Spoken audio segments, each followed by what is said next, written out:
Hi friends, എല്ലാവർക്കും ചാനലിലേക്ക് സ്വാഗതം. നമ്മൾ ഇന്ന് കാണാൻ പോകുന്നത് 2025 റിലീസായ 12 റെയിൽവേ കോളനി എന്ന തെലുഗു മൂവിയാണ്. കാർത്തിക് എന്നൊരു ചെറുപ്പക്കാരൻ രാത്രിയിൽ അവന്റെ കാമുകിയുടെ വീട്ടിൽ ഒളിച്ചു കിടക്കുകയും അവിടെ വെച്ച് ഒരു അസാധാരണ കാഴ്ച കാണുകയും ചെയ്യുന്നു. ആ ഒരു കാഴ്ച അതുവരെയുള്ള അവന്റെ ജീവിതം തന്നെ എങ്ങനെ മാറ്റിമറിച്ചെന്നും കാർത്തികിന്റെ ലവ് സ്റ്റോറി എന്തായിരുന്നെന്നും അറിയാൻ നമുക്ക് നേരെ മൂവിയിലേക്ക് പോകാം. മൂവിയുടെ തുടക്കത്തിൽ കാർത്തിക്കും അവന്റെ 3 ഫ്രണ്ട്സും കൂടെ അവന്റെ വീട്ടിലിരുന്ന് കള്ളു കുടിക്കുന്നതാണ് കാണിക്കുന്നത്. ഒരു ഹൊറർ ഫിലിം കണ്ടുകൊണ്ടിരുന്നാണ് അവർ കള്ളു കുടിക്കുന്നത്. പക്ഷെ കാർത്തിക്കിന് ഹൊറർ ഫിലിംസ് ഇഷ്ടമല്ലാത്തതുകൊണ്ട് അവൻ വേഗം TV ഓഫ് ആക്കുന്നു.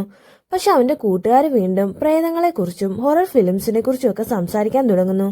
മിക്ക സിനിമകളിലും ചിലർക്ക് മാത്രം എങ്ങനെയാണ് പ്രേതങ്ങളെ കാണാൻ കഴിയുന്നതെന്ന് കാർത്തിക്കിന്റെ ഫ്രണ്ട് ജലാൽ ചോദിക്കുമ്പോൾ മറ്റൊരു കൂട്ടുകാരൻ പ്രേതങ്ങളെക്കുറിച്ചുള്ള ഒരു യൂട്യൂബ് വീഡിയോ അവർക്കെല്ലാവർക്കും കാണിച്ചു കൊടുക്കുന്നു.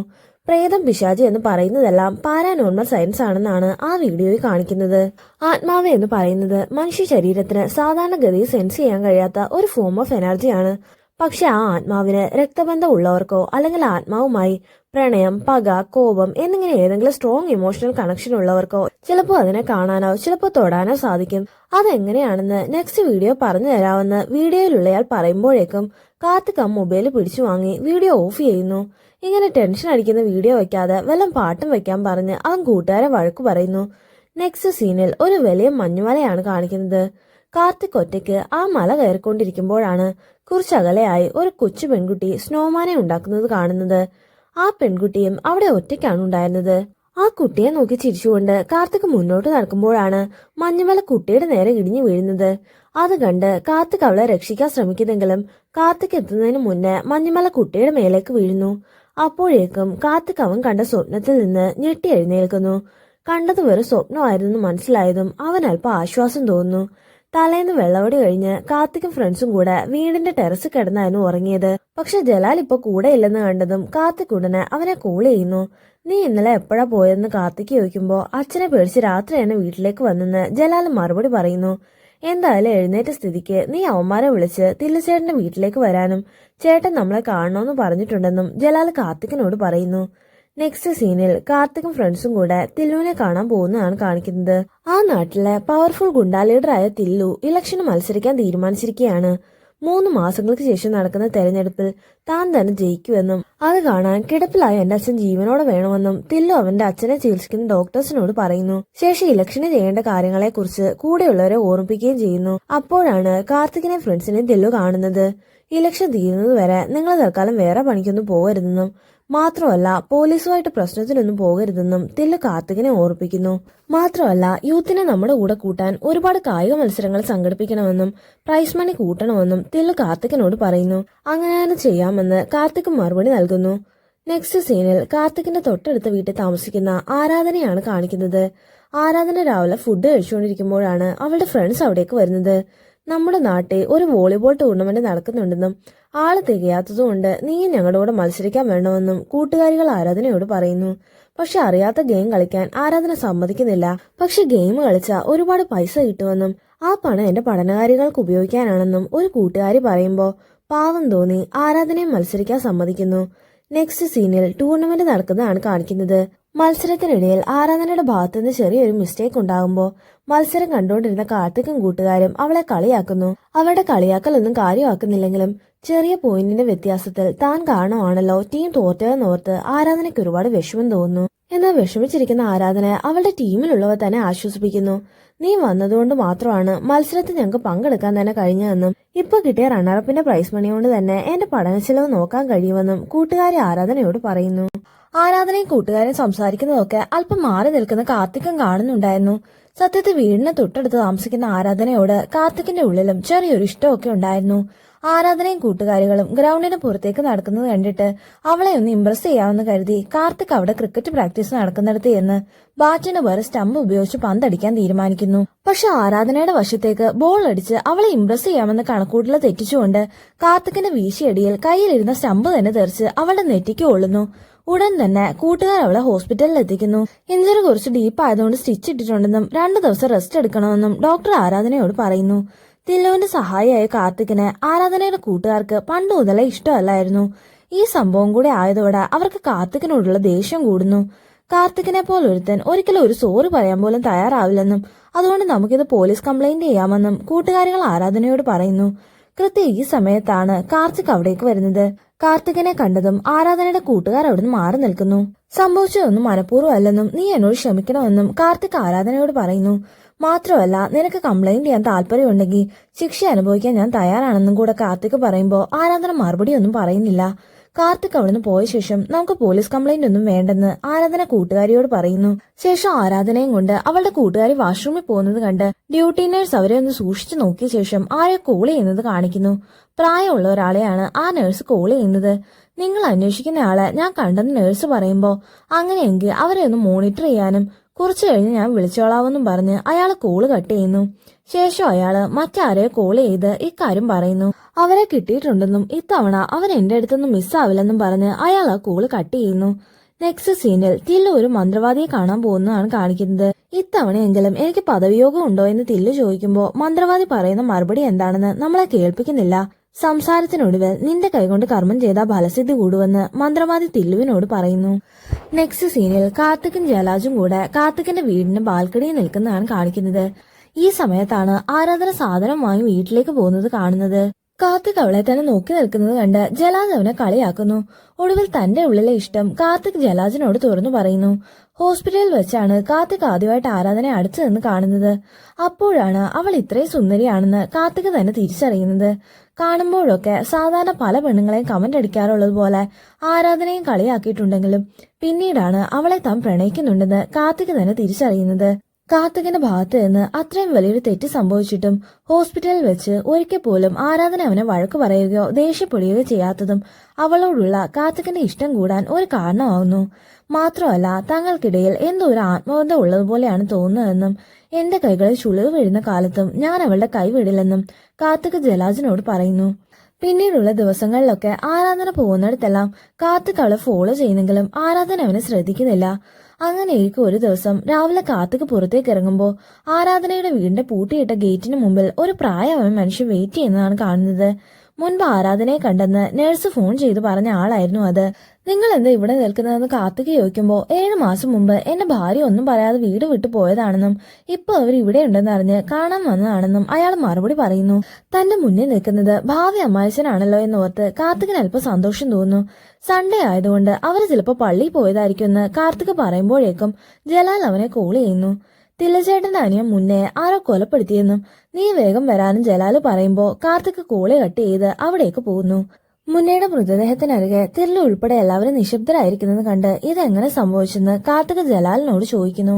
ഇന്നലെ രാത്രി മുന്നേ ആരോ കഴുത്തറുത്ത് കൊന്നതാണെന്നും പ്രതിയെന്ന് സംശയിക്കുന്ന നരസിംഹൻ മിസ്സിംഗ് ആണെന്നും ജലാൽ മറുപടി പറയുന്നു. ഈ സമയത്താണ് അനുശോചനം അറിയിക്കാൻ കുറച്ച് പോലീസുകാർ അവിടേക്ക് വരുന്നത്. എന്റെ അനിയനെ കൊന്നത് ആരാണെങ്കിലും അവരുടെ മരണം ഇതിനേക്കാളും ഭീകരമായിരിക്കുമെന്നും വരുന്ന ഇലക്ഷന് മുന്നേ തന്നെ അത് നടക്കുമെന്നും ആ പോലീസുകാരെ സാക്ഷിയാക്കി തില്ലു പ്രതിജ്ഞ ചെയ്യുന്നു. ചടങ്ങുകളൊക്കെ കഴിഞ്ഞ് കാർത്തിക്കും ഫ്രണ്ട്സും കൂടെ പുറത്ത് കടയിൽ നിന്ന് ചായ കുടിക്കുമ്പോഴാണ് ഒരു ഓട്ടോയിൽ ആരാധന എവിടേക്കോ പോകുന്നത് കാണുന്നത്. അത് കണ്ട ഉടനെ കാർത്തിക് അവന്റെ ഫ്രണ്ട് അഭിയേയും കൂട്ടി അവളുടെ പിന്നാലെ പോകുന്നു. അടുത്തുള്ള സ്പോർട്സ് അക്കാദമിയിലേക്കാണ് ആരാധന പോകുന്നതെന്ന് കണ്ടതും അവരും അവളുടെ പിന്നാലെ അകത്തേക്ക് കയറുന്നു. ജലാല് പറഞ്ഞ് കാർത്തിക് ആരാധനയെ പ്രേമിക്കുന്ന കാര്യം അഭിക്കും അറിയാമായിരുന്നു.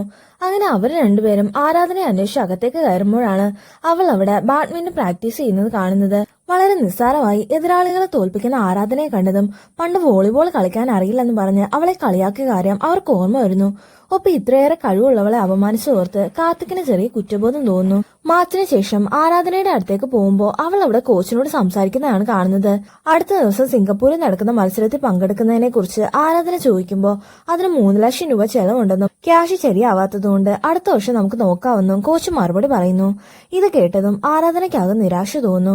അവരുടെ സംസാരങ്ങളൊക്കെ കേട്ടുകൊണ്ടിരുന്ന കാർത്തിക് ആകട്ടെ സ്പോർട്സിനോടുള്ള അവളുടെ ആഗ്രഹം കണ്ട് എങ്ങനെയെങ്കിലും ആ ക്യാഷ് അറേഞ്ച് ചെയ്ത് കൊടുക്കണമെന്ന് തീരുമാനിക്കുന്നു. നെക്സ്റ്റ് സീനിൽ തില്ലുവിന്റെ അനിയൻ മുന്നേ കൊന്ന നരസിംഹനെ തില്ലുവിന്റെ ആളുകൾ പിടിച്ചു വെച്ചിരിക്കുന്നതാണ് കാണിക്കുന്നത്. തന്റെ അനിയനെ കഴുത്തറുത്ത് കൊന്നവനെ അതേ രീതിയിൽ തന്നെ തില്ലുവും കൊലപ്പെടുത്തുന്നു. ക്രൂരമായ ആ കൊലപാതകം കണ്ട് തില്ലുവിന്റെ കൂട്ടാളികൾ പോലും ഭയപ്പെട്ടു പോകുന്നു. നെക്സ്റ്റ് സീനിൽ മുഖത്ത് പറ്റിപ്പിടിച്ച രക്തക്കറയുമായി തില്ലു മുൻപ് കാണിച്ച മന്ത്രവാദിയുടെ അടുത്ത് വരുന്നതാണ് കാണിക്കുന്നത്. കയ്യിലുണ്ടായിരുന്ന ആയുധം തട്ടിലേക്കിട്ട് തില്ലു മന്ത്രവാദിയായിട്ട് സംസാരിക്കുന്നത് കാണിക്കുന്നു. തീരുമാനം ഉറച്ചതായിരിക്കണമെന്നും മനസ്സ് ചഞ്ചലപ്പെടരുതെന്നും മന്ത്രവാദി പറയുമ്പോൾ തില്ലു അയാളെ സൂക്ഷിച്ചൊന്നു നോക്കുന്നു. അതിനുശേഷം തില്ലു നേരെ അവന്റെ അച്ഛന്റെ അടുത്തേക്കാണ് പോകുന്നത്. അച്ഛനെ ഫാദേഴ്സ് ഡേ വിഷ് ചെയ്ത ശേഷം ഇലക്ഷനിൽ എന്റെ വിജയം കാണുന്നത് വരെ അച്ഛൻ ജീവനോടെ ഉണ്ടാകണമെന്ന് തില്ലു അദ്ദേഹത്തോട് പറയുന്നു. മറുഭാഗത്ത് 3 ലക്ഷം രൂപ ലോൺ എടുക്കാനായി ആരാധന ഒരു ബാങ്ക് മാനേജറിനെ സമീപിക്കുന്നെങ്കിലും അയാളുടെ മോശ സമീപനം കാരണം അവൾക്ക് ആ ശ്രമം ഉപേക്ഷിക്കേണ്ടി വരുന്നു. ബാങ്ക് മാനേജറിന്റെ റൂമിൽ നിന്ന് ആരാധന കരഞ്ഞുകൊണ്ട് ഇറങ്ങി പോകുന്നത് കണ്ട് അവിടെയുള്ള സ്റ്റാഫിനോട് ചോദിച്ച് കാർത്തിക് കാര്യങ്ങളൊക്കെ മനസ്സിലാക്കുന്നു. ശേഷം അവളോട് മോശമായിട്ട് പെരുമാറിയതിന് കാർത്തിക് അയാളെ ശരിക്കൊന്ന് പെരുമാറി വിടുന്നു.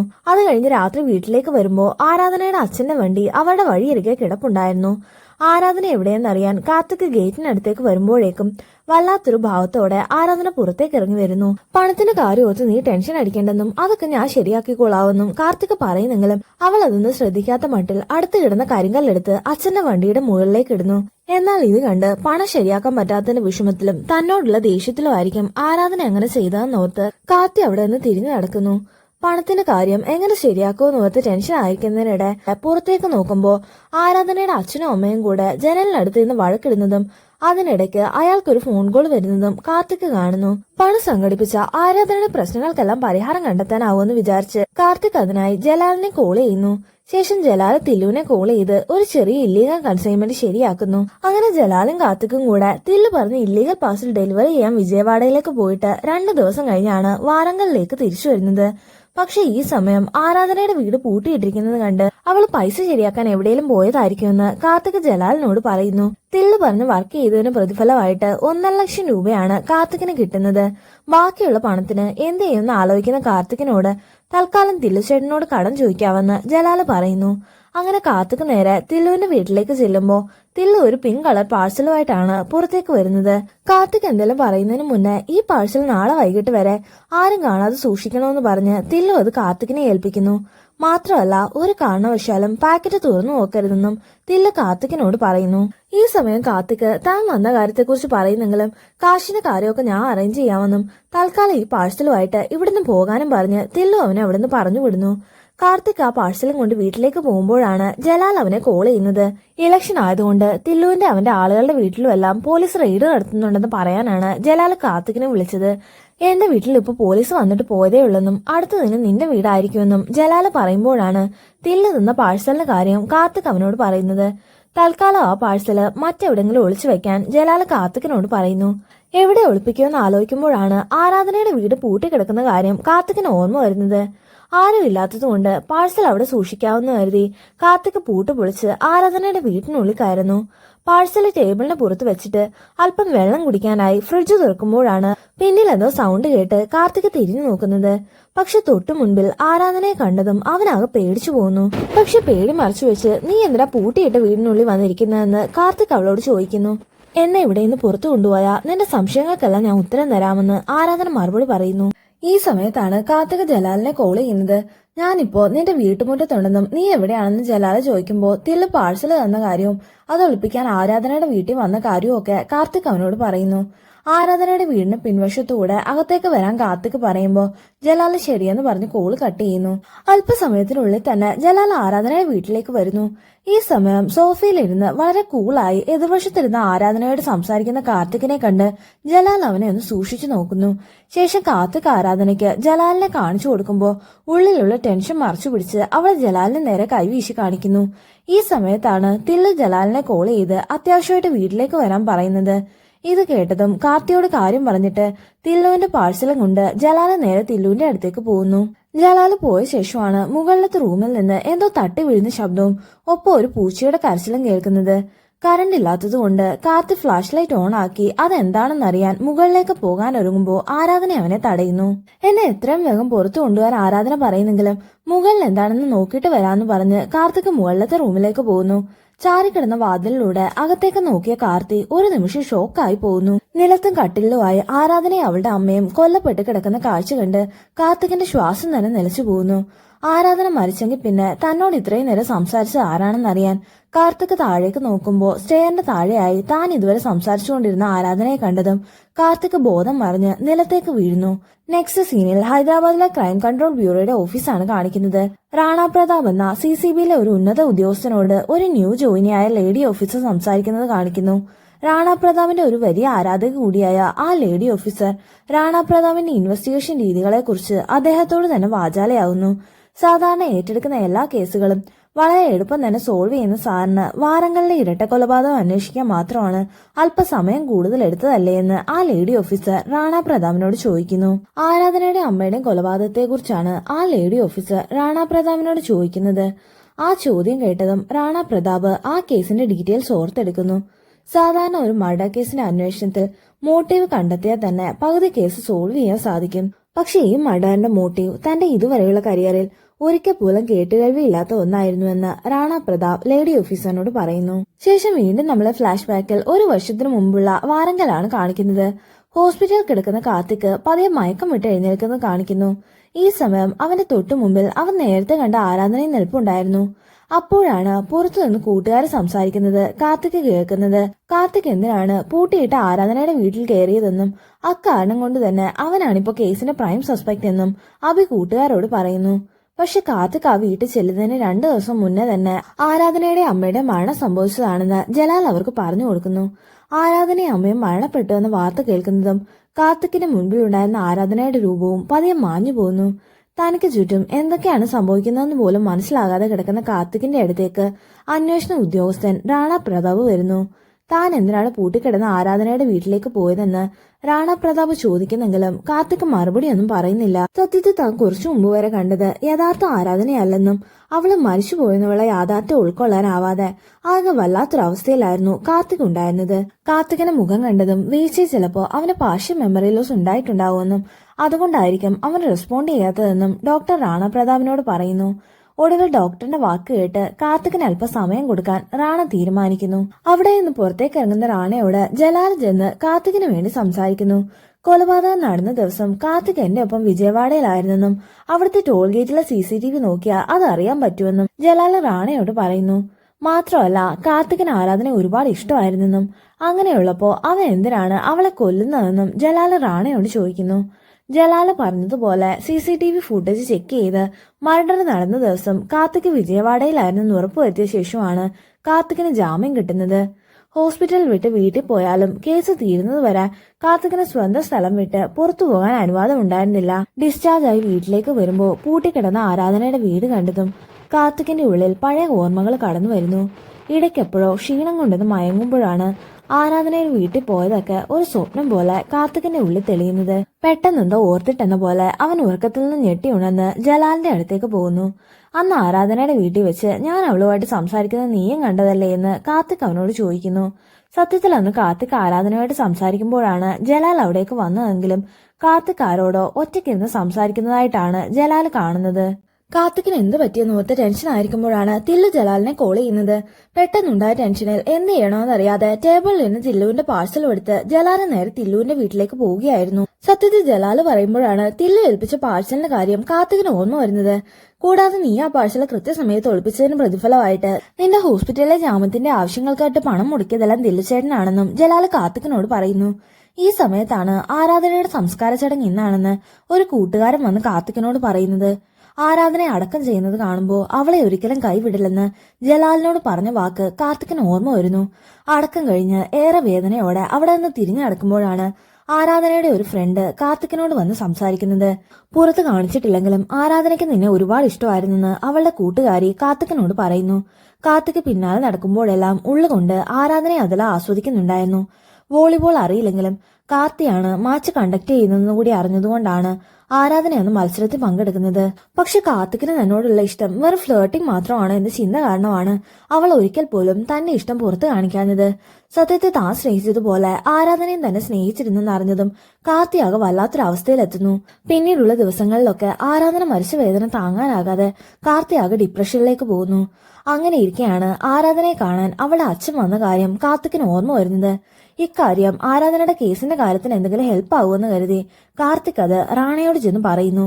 അന്ന് കണ്ട പുള്ളിയുടെ കാറിന്റെ ഡീറ്റെയിൽസും കാർത്തിക് പറഞ്ഞു കൊടുക്കുന്നതോടെ ആ കാറിന്റെ ഓണർ ജയദേവ് ഷിൻഡെ എന്നൊരാളാണെന്ന് റാണ പ്രതാപ് കണ്ടെത്തുന്നു.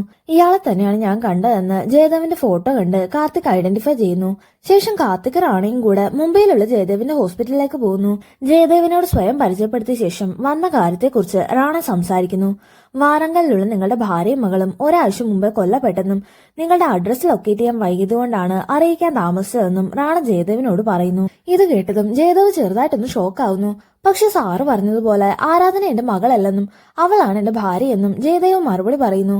ജയദേവ് അങ്ങനെ പറയുമ്പോ ഇത്തവണ ഞെട്ടിയത് കാർത്തിയായിരുന്നു.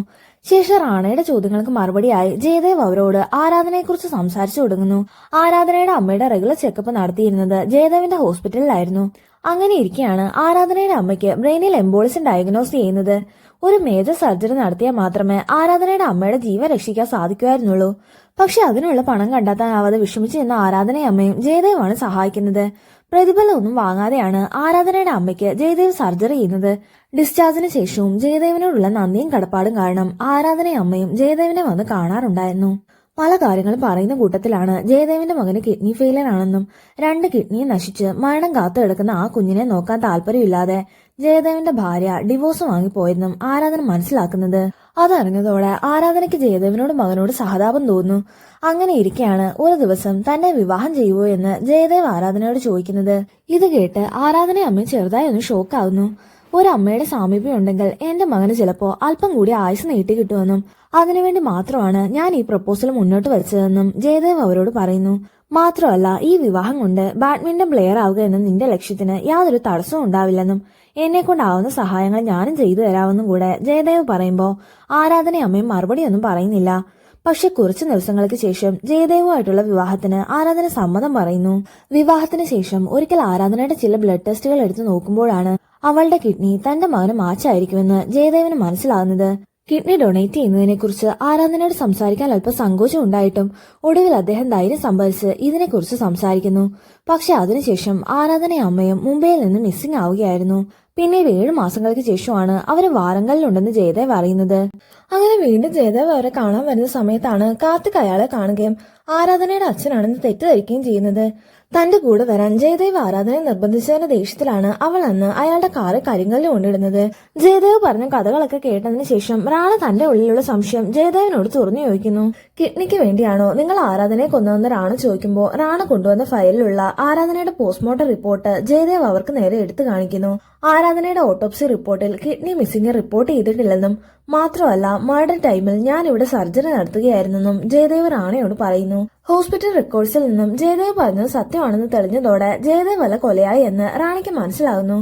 നെക്സ്റ്റ് സീനിൽ 2 ദിവസത്തിന് ശേഷം റാണ കാത്തിയെ ഓഫീസിലേക്ക് വിളിച്ചു വരുത്തുന്നതാണ് കാണിക്കുന്നത്. ആരാധനയുടെ മരണസമയം ആ ഏരിയയിലുള്ള മൊബൈൽ ആക്ടിവിറ്റീസ് പരിശോധിക്കുമ്പോഴാണ് മരണം നടന്ന് കൃത്യം 1 മണിക്കൂറിന് ശേഷം ആ ഭാഗത്ത് ഒരു മൊബൈൽ സ്വിച്ച് ഓൺ ആയിട്ടുണ്ടെന്നും അതിൽ നിന്നും ഒരു കോള് പോയിട്ടുണ്ടെന്നും കണ്ടുപിടിക്കുന്നത്. ആ സമയം ആ ഏരിയയിലേക്ക് വന്നിട്ടുള്ള ഒരേ ഒരു ഏലിയൻ നമ്പർ അതാണെന്നും അതിന്റെ ഉടമ തില്ലുവാണെന്ന് റാണ പറയുമ്പോൾ കാർത്തിക് ചെറുതായിട്ടൊന്ന് ഷോക്കാവുന്നു. പക്ഷെ തില്ലു തന്നെ തൽക്കാലം കാണേണ്ടെന്ന് കരുതി കാർത്തി ആ ഇന്റർഗേഷൻ റൂമിന്റെ ഭാഗത്ത് നിന്ന് അല്പം മാറി നിൽക്കുന്നു. ശേഷം റാണ തില്ലുവിനെ ക്വസ്റ്റ്യൻ ചെയ്യുന്നത് കാണിക്കുന്നു.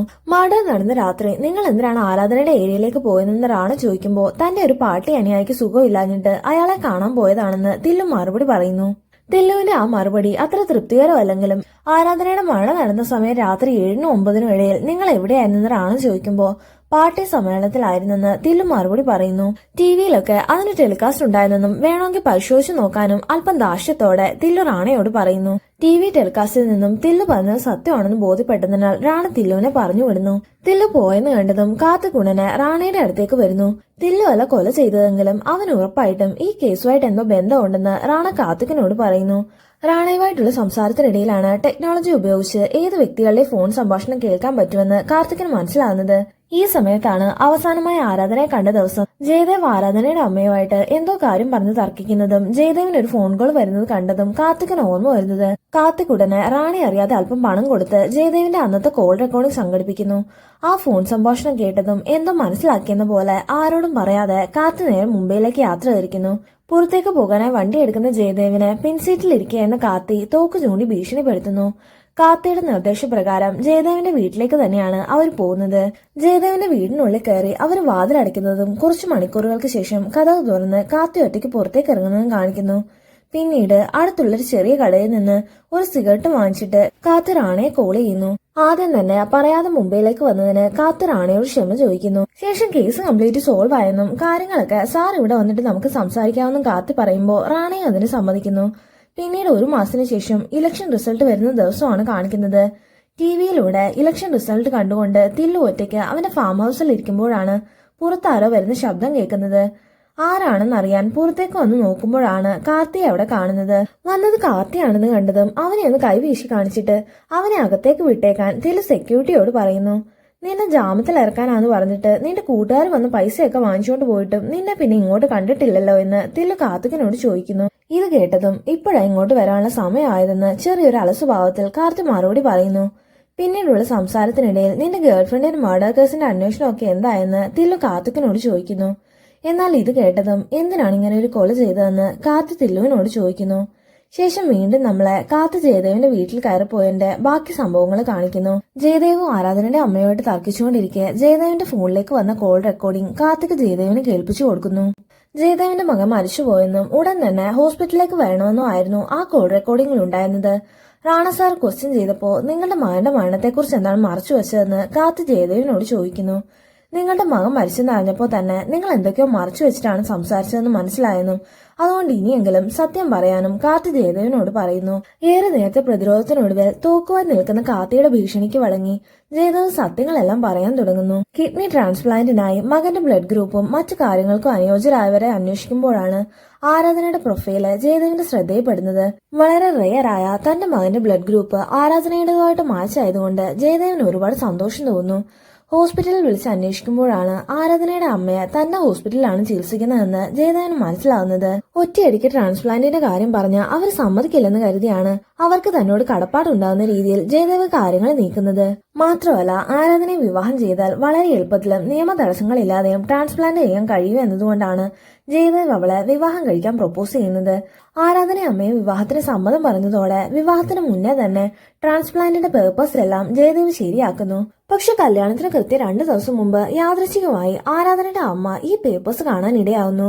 കിഡ്നിക്ക് വേണ്ടിയാണോ നിങ്ങൾ എന്റെ മകളെ വിവാഹം കഴിക്കണമെന്ന് പറഞ്ഞതെന്ന് ആരാധനയുടെ അമ്മ ജയദേവിനോട് ചോദിക്കുന്നു. സത്യങ്ങളെല്ലാം അവർ മനസ്സിലാക്കിയെന്ന് കണ്ടതും ജയദേവ് അവരോട് കാര്യങ്ങൾ തുറന്നു പറയുന്നു. പക്ഷെ കിഡ്നി ട്രാൻസ്പ്ലാന്റ് ചെയ്താൽ ആരാധനയുടെ ജീവിത ലക്ഷ്യമായ ബാഡ്മിന്റൺ അവസാനിപ്പിക്കേണ്ടി വരുമെന്ന് ആ അമ്മയ്ക്ക് മനസ്സിലാകുന്നു. നിങ്ങളുടെ മകന്റെ ജീവന് വേണ്ടി എന്റെ മകളുടെ ലക്ഷ്യം ത്യാഗം ചെയ്താൽ അത് അവളെ ഇല്ലാതാക്കുന്ന പോലെയല്ലേ, അതിന് ഞാൻ കൂട്ടുനിൽക്കില്ലെന്ന് ആരാധനയുടെ അമ്മ ജയദേവിനോട് പറയുന്നു. പക്ഷെ എന്തു വന്നാലും ഈ സർജറി നടത്തുമെന്ന് പറഞ്ഞ് ജയദേവ് അവരെ ഭീഷണിപ്പെടുത്തുന്നു. അതിനുശേഷമാണ് ആരാധനയെ അമ്മയും കാണാതെയാവുന്നത്. ഒടുവിൽ 7 മാസങ്ങൾക്ക് ശേഷം അവർ വാരങ്ങളിലുണ്ടെന്ന് മനസ്സിലാക്കി ജയദേവ് അവിടേക്ക് പോകുന്നു. ആരാധനയെ അമ്മയെ മുംബൈയിലേക്ക് കൊണ്ടുവന്നതിനെ കുറിച്ച് സംസാരിക്കുമ്പോഴാണ് തന്റെ മകൻ മരണപ്പെട്ടെന്ന് പറഞ്ഞ് ജയദേവിന് കോള് വരുന്നത്. അന്ന് മുംബൈയിലേക്ക് വന്നതിനു ശേഷം ഞാൻ അവരെ പിന്നീട് കണ്ടിട്ടില്ലെന്ന് ജയദേവ് കാർത്തികിനോട് പറയുന്നു. പക്ഷെ കാർത്തിക് അതൊന്നും വിശ്വസിക്കുന്നില്ല. ആരാധന കിഡ്നി കൊടുക്കാത്തതിന്റെ പേരിൽ നിന്റെ മകൻ മരണപ്പെട്ടെന്ന വൈരാഗ്യം കൊണ്ട് നീയല്ലേ അവരെ കൊന്നതെന്ന് കാർത്തി ചോദിക്കുമ്പോ ഞാൻ കൊന്നിട്ടില്ലെന്ന് ജയദേവ് ഉറപ്പിച്ചു പറയുന്നു. പക്ഷെ നിന്നെ കണ്ടിട്ട് നീ ഒറ്റയ്ക്കാണ് ഇതൊക്കെ ചെയ്തതെന്ന് തോന്നുന്നില്ലെന്നും നിന്റെ കൂട്ടാളി ആരാണെന്നും ചോദിച്ച് കാർത്തിക് ജയദേവിന് നേരെ തോക്കിയുണ്ടെന്നു. ഒടുവിൽ ജയദേവ് പേടിച്ച് സത്യങ്ങളൊക്കെ പറയാൻ തുടങ്ങുന്നതും കാർത്തികിനെ ആരോ പിന്നീന്ന് തലക്കടിച്ചു വീഴ്ത്തുന്നു. നെക്സ്റ്റ് സീനിൽ വീണ്ടും കാർത്തികും നെല്ലും സംസാരിക്കുന്നതാണ് കാണിക്കുന്നത്. നിന്റെ ഗേൾഫ്രണ്ടിനെ ഞാൻ കൊന്നിട്ടില്ലെന്നും ആ സമയത്ത് ഞാൻ ഇവിടെ ഇല്ലായിരുന്നെന്നും തില്ലു കാർത്തികിനോട് പറയുന്നു. അതിന് ആരാധനയെ കൊന്ന കാര്യമല്ല, നിങ്ങളുടെ അനിയൻ മുന്നേ കൊന്ന കാര്യമാണ് ഞാൻ ചോദിച്ചതെന്ന് കാർത്തി പറയുമ്പോ തില്ലു ചെറുതായി ഒന്ന് ഷോക്കാവുന്നു. ആദ്യമൊക്കെ അത് നിഷേധിക്കുന്നെങ്കിലും സത്യം മനസ്സിലാക്കിയിട്ടാണ് കാർത്തിയുടെ വരവെന്നറിഞ്ഞതും അന്ന് നടന്നതൊക്കെ തില്ലു തുറന്നു പറയുന്നു. ഇത്തവണയെങ്കിലും രാഷ്ട്രീയത്തിൽ ഉന്നത പദവി ലഭിക്കണമെന്ന മോഹമായിട്ടാണ് തില്ലു തനിക്ക് ഏറെ വിശ്വാസമുള്ള ഒരു മന്ത്രവാദിയെ കാണാൻ പോകുന്നത്. നിന്റെ അച്ഛന്റെ സന്തതിക്ക് ഇത്തവണ പദവിയോഗം കാണുന്നുണ്ടെന്നും പക്ഷെ അത് നിനക്ക് കിട്ടണമെങ്കിൽ അദ്ദേഹത്തിന്റെ മക്കളിൽ നീ മാത്രമേ ജീവിച്ചിരിക്കാൻ പാടുള്ളൂ എന്നും മന്ത്രവാദി തില്ലുവിനോട് പറയുന്നു. നിന്റെ കൈകൊണ്ട് തന്നെ ചെയ്ത ഫലസിദ്ധി കൂടുമെന്നും ചെയ്ത ശേഷം കൊല്ലാൻ ഉപയോഗിച്ച ആയുധം കൂടെ പൂജയ്ക്ക് കൊണ്ടുവരണമെന്നും മന്ത്രവാദി അവനോട് പറയുന്നു. അങ്ങനെ വർഷങ്ങളായി കൊണ്ടുനടന്ന പദവി മോഹത്തിനു വേണ്ടിയാണ് തില്ലു അനിയനെ സ്വന്തം കൈകൊണ്ട് തന്നെ കൊലപ്പെടുത്തുന്നത്. ശേഷം ആരും തന്നെ സംശയിക്കാതിരിക്കാൻ തന്റെ ശത്രുവായ നരസിംഹനാണ് ഇത് ചെയ്തതെന്ന രീതിയിൽ തെളിവുണ്ടാക്കുകയും ഒടുവിൽ അനിയന് വേണ്ടി പ്രതികാരം ചെയ്യുന്നെന്ന രീതിയിൽ നരസിംഹനെ ഇല്ലാതാക്കുകയും ചെയ്യുന്നു. പിന്നീട് അനിയനെ കൊന്ന ആയുധവുമായി സ്വാമിയുടെ അടുത്തേക്ക് വരുമ്പോഴാണ് നിന്റെ അനിയനെ മാത്രമല്ല നിന്റെ അച്ഛന് മറ്റേതെങ്കിലും സ്ത്രീകളെ കുട്ടികളുണ്ടെങ്കിൽ അവരെ കൂടി ഇല്ലാതാക്കിയാലേ വിജയം പൂർണ്ണമാകൂ എന്ന് സ്വാമി പറയുന്നത്. ഇത് കേട്ടതും തില്ലു നേരെ തന്റെ അച്ഛന്റെ അടുത്തേക്ക് പോകുന്നു. തില്ലുവിന്റെ അച്ഛനൊരു രണ്ടാം ഭാര്യയും അതിലൊരു കുഞ്ഞും ഉണ്ടായിരുന്നു. പക്ഷെ കുഞ്ഞ് ജനിച്ച ഉടനെ തില്ലുവിന്റെ അമ്മയെ പേടിച്ച് ആ സ്ത്രീ കുഞ്ഞുമായിട്ട് എവിടെയൊക്കെ രക്ഷപ്പെടുകയായിരുന്നു. അച്ഛൻ അവരെ കാണാൻ ആഗ്രഹമുണ്ടെങ്കിൽ ഞാൻ അവരെ കണ്ടെത്തിക്കൊണ്ട് വരാമെന്ന് തില്ലു പറയുമ്പോ തില്ലുവിന്റെ അച്ഛൻ അലമാരയിലേക്ക് വിരൽ ചൂണ്ടുന്നു. ആ അലമാരയ്ക്കുള്ളിൽ തില്ലുവിന്റെ അച്ഛനും രണ്ടാം ഭാര്യയുമൊത്തുള്ള ഒരു പഴയ ഫോട്ടോ ആയിരുന്നു ഉണ്ടായിരുന്നത്. ആ സ്ത്രീ ആരാധനയുടെ അമ്മയും ആരാധന തില്ലുവിന്റെ അച്ഛന് ആ സ്ത്രീയിൽ ഉണ്ടായ മകളും ആയിരുന്നു. അങ്ങനെ പദവിക്ക് വേണ്ടി ആരാധനയെ കൂടി ഇല്ലാതാക്കാൻ മനസ്സിലുറപ്പിച്ചാണ് തില്ലു അവരുടെ വീട്ടിലെത്തുന്നത്. പക്ഷെ അകത്ത് ചെല്ലുമ്പോൾ ആരാധനയും അമ്മയും ചുറ്റിയേക്ക് തലക്കടിയേറ്റ് മരിച്ചു കിടക്കുന്നതാണ് കാണുന്നത്. പെട്ടെന്ന് എന്ത് ചെയ്യണമെന്ന് അറിയാതെ തില്ലു മൊബൈൽ ഓണാക്കി സ്വാമിയെ കോൾ ചെയ്യുന്നു.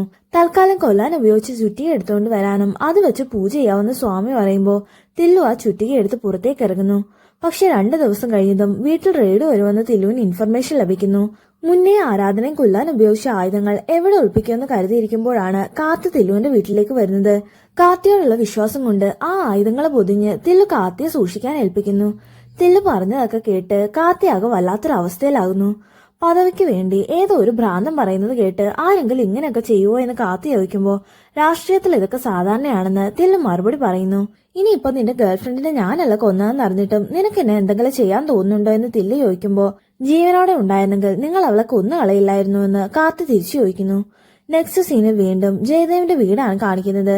ബോധം തെളിഞ്ഞ കാർത്തി തന്നെ ആരോ കസേര കെട്ടിയിട്ടിരിക്കുന്നതും മുൻപിൽ തോക്കും ചൂണ്ടി ഒരു സ്ത്രീ ഇരിക്കുന്നതുമാണ് കാണുന്നത്. കാർത്തിയുടെ മുഖത്തെ കൺഫ്യൂഷൻ കണ്ട് ആ സ്ത്രീ തന്നെ അവന് സ്വയം പരിചയപ്പെടുത്തുന്നു. ആ സ്ത്രീ ജയദേവിന്റെ ഭാര്യ ശാലിനിയായിരുന്നു. മകന്റെ ട്രാൻസ്പ്ലാന്റിന് ഡോണറെ കിട്ടാതെ വിഷമിച്ച് സൂയിസൈഡ് ചെയ്യാൻ തയ്യാറെടുക്കുമ്പോഴാണ് ആരാധനയുടെ പ്രൊഫൈലുമായി ജയദേവ് ശാലിനിയുടെ അടുത്ത് വരുന്നത്. ബാഡ്മിന്റെ മോഹവുമായി നടക്കുന്ന ആരാധനയെ പോലെ ഒരാൾ ഒരിക്കലും ട്രാൻസ്പ്ലാന്റിന് സമ്മതിക്കില്ലെന്ന് അറിയാവുന്നതുകൊണ്ട് ശാലിനി അതിനുവേണ്ടി ഒരു പ്ലാൻ തയ്യാറാക്കുന്നു. അതിനുവേണ്ടി ആദ്യം റെഗുലർ ചെക്കപ്പിനായി തങ്ങളുടെ ഹോസ്പിറ്റലിൽ വരാനുള്ള ആരാധനയുടെ അമ്മയ്ക്ക് ബ്രെയിനിൽ എംബോളിസം ഉണ്ടെന്നും ഇമ്മീഡിയറ്റ് സർജറി ചെയ്തില്ലെങ്കിൽ അത് ആപത്താണെന്നും അവർ കള്ളം പറയുന്നു. ശേഷം പണം വാങ്ങാതെ സർജറി ചെയ്യുന്നെന്ന പേരിൽ അവർക്ക് ജയദേവിനോട് കടപ്പാടുണ്ടാക്കിയെടുക്കുന്നു. ഒപ്പം ശാലിനി ജയദേവിനെ ഡിവോഴ്സ് ചെയ്യുകയും സുഖമില്ലാത്ത മകനെ നോക്കാൻ വയ്യാതെ ഭാര്യ ഉപേക്ഷിച്ചു പോയതാണെന്ന് പറഞ്ഞ് ആരാധനയുടെ അമ്മയുടെ സഹതാപം നേടുകയും ചെയ്യുന്നു. ആരാധന വിവാഹത്തിന് സമ്മതിക്കുകയൂടി ചെയ്തതോടെ പ്ലാനിംഗ് എല്ലാം നടപ്പിലാകാൻ പോകുന്നെന്ന് കരുതിയിരിക്കുമ്പോഴാണ് ജയദേവിന്റെ അശ്രദ്ധ കാരണം ട്രാൻസ്പ്ലാന്റിനെ കുറിച്ച് ആരാധനയുടെ അമ്മ അറിയുന്നത്. അങ്ങനെ വിവാഹത്തിന് 2 ദിവസം മുന്നേ ആരാധനയും അമ്മയും മുംബൈ വിട്ടു പോകുന്നു. ഒടുവിൽ 7 മാസത്തിന് ശേഷം ട്രാൻസ്പ്ലാന്റ് ചെയ്യാൻ കഴിയാതെ മകൻ മരിക്കുമ്പോൾ അതിന് കാരണക്കാരിയായ ആരാധനയും ജീവനോടെ വേണ്ടെന്ന് ശാലിനി തീരുമാനിക്കുന്നു. മരണം നടക്കുന്നതിന്റെ അന്ന് രാത്രി ഒറ്റയ്ക്കാണ് ശാലിനി ആരാധനയുടെ വീട്ടിലേക്ക് പോകുന്നത്. അവിടെ ആ സമയം ആരാധനയുടെ അമ്മ മാത്രമായിരുന്നു ഉണ്ടായിരുന്നത്. താൻ ജയദേവിന്റെ ഭാര്യയാണെന്ന് പറഞ്ഞ് ശാലിനി സ്വയം പരിചയപ്പെടുത്തുമ്പോഴേ ആരാധനയുടെ അമ്മ ചെറുതായിട്ടൊന്ന് പേടിക്കുന്നു. ഒരുപാട് നാൾ കാത്തിരുന്നാണ് ജയദേവിന് ശാലിനിക്കും ഒരു കുഞ്ഞുണ്ടാവുന്നത്. തന്റെ കരിയറും വിവാഹവും ഒക്കെ ത്യാഗം ചെയ്തിട്ടും ആ മകനെ രക്ഷിക്കാൻ കഴിഞ്ഞില്ലെന്ന് ശാലിനി അവരോട് പറയുന്നു. ആരാധനയൊന്നും മനസ്സ് വെച്ചിരുന്നെങ്കിൽ അവർ ഇപ്പോഴും ജീവനോടെ ഉണ്ടാവുമെന്ന് പറയുമ്പോഴേക്കും ശാലിനിയുടെ ശബ്ദത്തിൽ പകയായിരുന്നു ഉണ്ടായിരുന്നത്. ശേഷം ബാഗിൽ കരുതിയിരുന്ന ചുറ്റിക എടുത്ത് ശാലിനി ആരാധനയുടെ അമ്മയെ കൊലപ്പെടുത്തുന്നു. അല്പസമയം കഴിഞ്ഞ് വാതിൽ തുറന്നിട്ടതിന് അമ്മയെ വഴക്കു പറഞ്ഞുകൊണ്ട് വീടിനകത്തേക്ക് വരുന്ന ആരാധന തന്റെ അമ്മയുടെ ജീവനറ്റ ശരീരമാണ് കാണുന്നത്. അതിന്റെ ഷോക്ക് വിട്ടുമാറുന്നതിന് മുന്നേ തന്നെ ശാലിനി അവളെ തലക്കടിച്ചു വീഴ്ത്തുന്നു. ഒരു കിഡ്നി തന്നിരുന്നെങ്കിൽ നീ ഇനിയും ജീവനോടെ ഉണ്ടാവുമായിരുന്നെന്ന് പറഞ്ഞ് തന്റെ പകയടങ്ങുവോളം ശാലിനി ആരാധനയെ ചുറ്റിയേക്ക് അടിക്കുന്നു. അവളും മരിച്ചെന്ന് ഉറപ്പായ ശേഷം തെളിവുകളെല്ലാം നശിപ്പിച്ചിട്ടാണ് ശാലിനി അവിടെ നിന്ന് പോകുന്നത്. മറുഭാഗത്ത് ഇതെല്ലാം കേട്ടുകൊണ്ടിരുന്ന കാർത്തിക്ക് ആരാധന അനുഭവിച്ച വേദനകൾ ഓർക്കുമ്പോൾ ഒരുപാട് വിഷമം തോന്നുന്നു.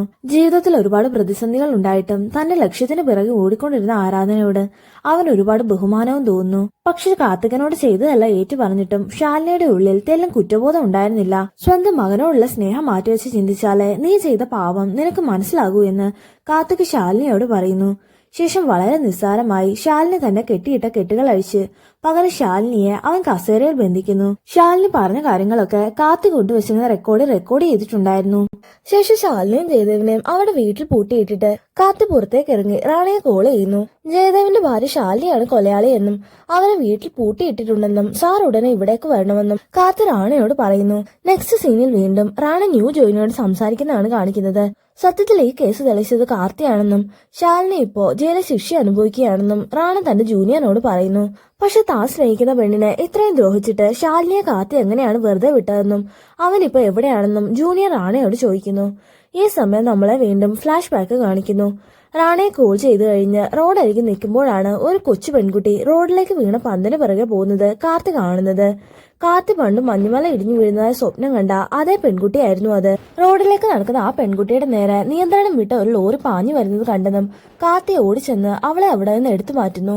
അപകടം ഒഴിവായ ശേഷം അവൻ ആ പെൺകുട്ടിയോട് പേര് ചോദിക്കുമ്പോൾ തന്റെ പേര് ആരാധനയെന്നാണെന്ന് അവൾ മറുപടി പറയുന്നു. ആ പേര് കേട്ടതും കാർത്തിക്കിന്റെ മുഖത്ത് ചെറിയൊരു പുഞ്ചിരി വിടരുന്നു. പക്ഷെ അടുത്ത നിമിഷം തന്നെ മറ്റൊരു വണ്ടി ഇടിച്ച് കാർത്തി റോഡിലേക്ക് തെറിച്ചു വീഴുന്നു. റോഡിൽ കിടന്ന് പ്രാണം പോകുമ്പോഴും കാർത്തിക്കിന്റെ മുഖത്ത് പുഞ്ചിരി മാഞ്ഞിരുന്നില്ല. മറുഭാഗത്ത് തില്ലുവിന്റെ മുമ്പിൽ ഇരിക്കുന്ന കാർത്തിക്കിനെ കാണിക്കുന്നു. എന്നെ എന്തെങ്കിലും ചെയ്താൽ നിനക്ക് ഇവിടുന്ന് ജീവനോടെ പുറത്തു പോകാൻ കഴിയില്ലെന്ന് തില്ലു പറയുമ്പോ അല്ലെങ്കിൽ എനിക്ക് ജീവനോടെ പോകണ്ടെന്ന് കാർത്തി മറുപടി പറയുന്നു. ശേഷം കാർത്തി ഒന്ന് നോക്കുമ്പോൾ ഡ്രോയർ താനെ തുറന്ന് അതിനുള്ളിലെ തോക്ക് തനിയെ തില്ലുവിന്റെ കയ്യിൽ വരികയും ശേഷം ആരോ കൈ പിടിച്ച് ചെയ്യിപ്പിക്കുന്നത് പോലെ തില്ലുവിന്റെ കൈകൾ അവന്റെ തന്നെ തലയിലേക്ക് വെടിവെക്കുകയും ചെയ്യുന്നു. അപ്പോഴേക്കും കാർത്തി അപ്രത്യക്ഷമാവുകയും തില്ലു വിജയിച്ചതായി തെരഞ്ഞെടുപ്പ് ഫലം പ്രഖ്യാപിക്കുകയും ചെയ്യുന്നു. നെക്സ്റ്റ് സീനിൽ റാണയിൽ നിന്ന് ഈ കഥയൊക്കെ കേട്ടുകൊണ്ടിരുന്ന ജൂനിയർ ഓഫീസറിനെ കാണിക്കുന്നു.